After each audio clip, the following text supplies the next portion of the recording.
Hey everybody, so this week we are talking about fencing design or pen designs, specifically around the types of fencing that you should use, pros and cons with different animals.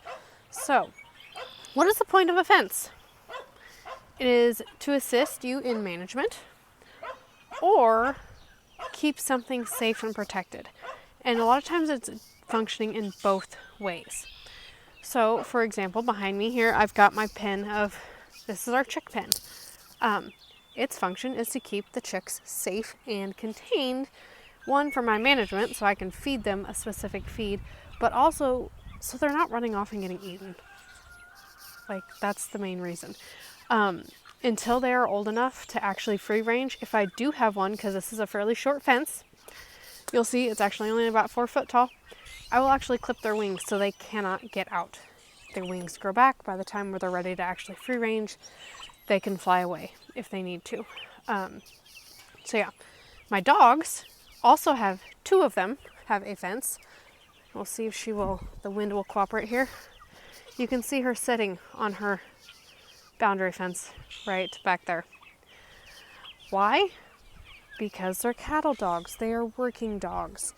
They like to herd and work, which means if I would let them free range, my chickens would be completely nuts, rounded up in circles and half dead because they've been moving them all over the yard. So the dogs stay up in the front yard so the chickens can free range. The purpose of that, to protect the chickens from the dogs in this case. The horses actually have 2 different types of fencing in our system. Part of it is, I'll turn around here. Sorry if you get dizzy. You can't really see the wires. Sorry. But there are actually wires back there. That's 4 strands of wires. 2 of them are hot. The rest of the fence along the front is actually wood fence. I used to have cattle panels along the front of theirs. What happened, because their hay sits on the opposite side of that wood fence, we pitch our hay little by little so they don't waste the bale. We'll talk about this in the feeding. What happened is they actually started bending the cattle panels in half, reaching for the hay. Also, if they are in a tight space, you can get away with cattle panels, but you want to have something to keep them from leaning on them. We'll talk about this more later, so I don't know why I'm getting into the details. But basics of fencing: protect or manage, or both. You can do a lot with just simple electric fence.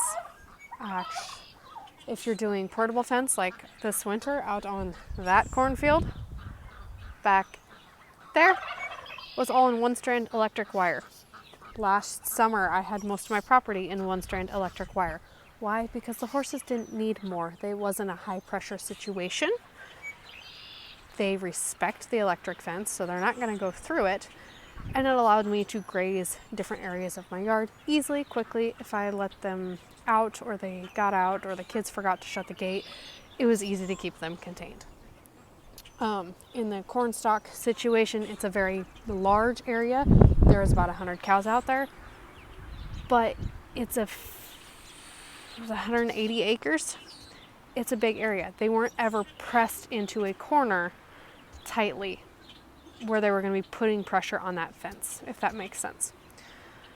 So yeah, the higher the pressure situation, the stronger the fence you will need, which is why up here we have high pressure areas, stronger fence.